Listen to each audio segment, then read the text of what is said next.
Hello. Thank you for joining me today. Please don't forget to like, subscribe, share, and leave me a comment if you enjoy my videos. Welcome to Nomad's Land Studios. Narrations by Rebecca. Nutcracker and the Mouse King by E.T.A. Hoffman. Chapter 8. The Story of the Hard Nut. Continued. Now you see, children, so the counselor continued the next evening, why the queen had the wonderfully beautiful little Princess Pirlipat watched over with such care. Was she not right to fear that Lady Mousykins would fulfill her threat by coming back to bite the royal baby in two?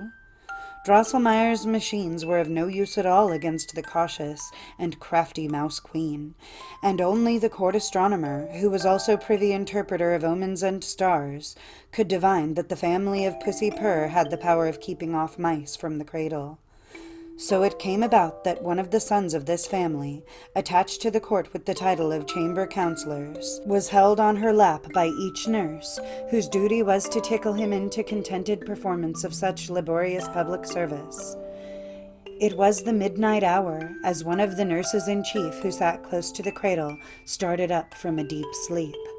All around lay buried in slumber. There was no murmur, a silence as of death, in which could be heard the faint click of a death-watch worm. But what were the feelings of the chief nurse when, right before her, she made out a great ugly mouse standing on its hind paws and laying its murderous head on the face of the princess?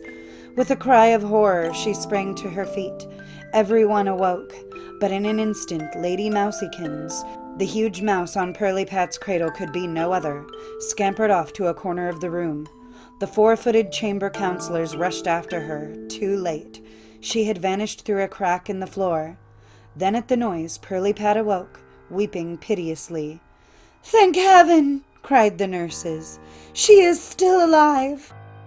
How great was their dismay, however, when they looked at Pirlipatkin and saw what had come to the sweet, tender child.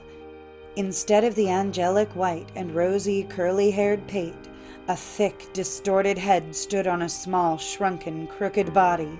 The sky-blue eyes had changed into green, goggling balls staring straight before them, and the pretty little mouth gaped from ear to ear. The queen was ready to die for weeping and lamentation, and the king's study had to be hung with wadded tapestry, since again and again he ran his head against the wall, exclaiming in most lamentable tones, "O unlucky monarch!" Now might he have seen that it were better to eat his sausages without bacon, and to leave Lady Mousykins and her kindred in peace beneath the hearthstone. But Pirlipat's royal father had no such thought. Rather, he threw all the blame on the court clockmaker and engineer, Christian Elias Drosselmeyer of Nuremberg. Therefore, he sagely gave a command as follows. Within 4 weeks must Drosselmeyer restore the princess to her former state, or at least suggest some trustworthy means of doing so, else should he suffer a shameful death under the executioner's axe. Drosselmeyer was not a little alarmed, yet soon he took courage to trust his art and his good luck, and at once set about the first operation which seemed to him likely to be of use. He very skillfully took Pirlipat to pieces, screwed off her hands and arms, and examined her construction inside. But thus he had the vexation of discovering that the bigger the princess grew, the more unshapely she would become, and he could hit on no way of mending the matter. He carefully put the princess together again, and sank down in gloomy dejection beside her cradle, which he durst not leave day or night. The 4th week had come. It was already Wednesday when the king looked in with angry eyes, and, shaking his scepter at him, cried, "Christian Elias Drosselmeyer, set the princess to rights, or thou must die." Drosselmeyer began to weep bitterly, but the little Princess Pirlipat went on contentedly cracking nuts. For the first time, the clockmaker was struck by Pirlipat's unusual appetite for nuts, and by the circumstance that she had come with teeth into the world. Indeed, after her transformation, she had gone on screaming just till she happened to have a nut given her, which she at once cracked, ate the kernel, and then became quiet. Since then, the nurses could never be done bringing nuts for her. "O sacred instinct of nature, eternal mysterious sympathy of all existence," exclaimed Christian Elias Drosselmeyer, "thou showest me the gate of the secret. I will knock, and it will open." He forthwith sought permission to consult the court astronomer, and was taken to him under a strong guard. The two officers embraced each other with many tears, being devoted friends, then retired into a private cabinet to turn over many books which treated of instinct, of sympathy and of antipathy, and of other mysteries. Night coming on, the royal astronomer consulted the stars, and, with the help of Drosselmeyer, also well versed in the same art, drew out Princess Pirlipat's horoscope. This proved a hard task, for the lines of fate became more and more entangled as they went on.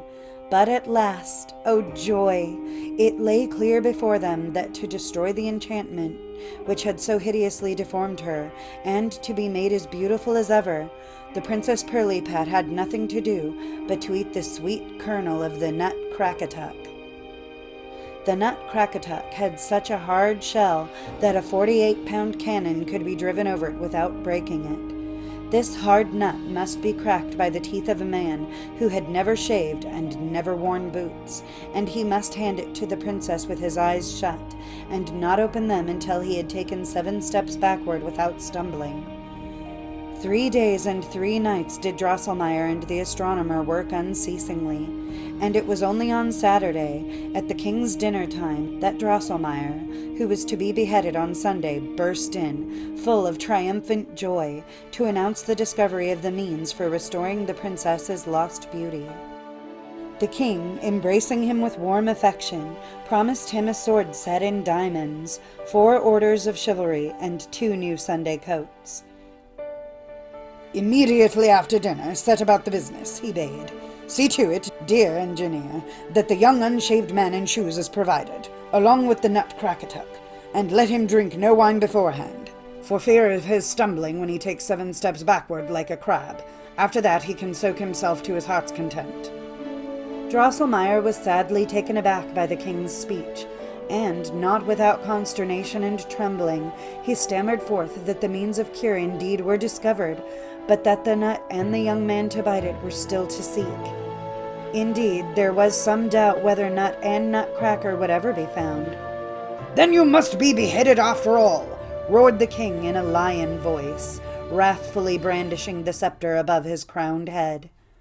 Lucky it was for poor Drosselmeyer that the king had enjoyed his dinner that day, so as to be in good humor for listening to the arguments which the magnanimous queen did not fail to bring forward in favor of one whose sad fate had touched her heart. Drosselmeyer plucked up courage, and represented on his own part that he had duly fulfilled the task set him, and had earned his pardon by pointing out how the princess could be cured. The king said this was all stuff and nonsense, but finally decided, after he had taken a glass of stomach cordial, that both the clockmaker and the astronomer should set forth, not to return without the Nutcracker in their pockets. The man to bite it open, as the queen suggested, must be sought for through repeated insertions of an advertisement in the home and foreign newspapers. Here the counselor again broke off, promising to relate the rest next evening.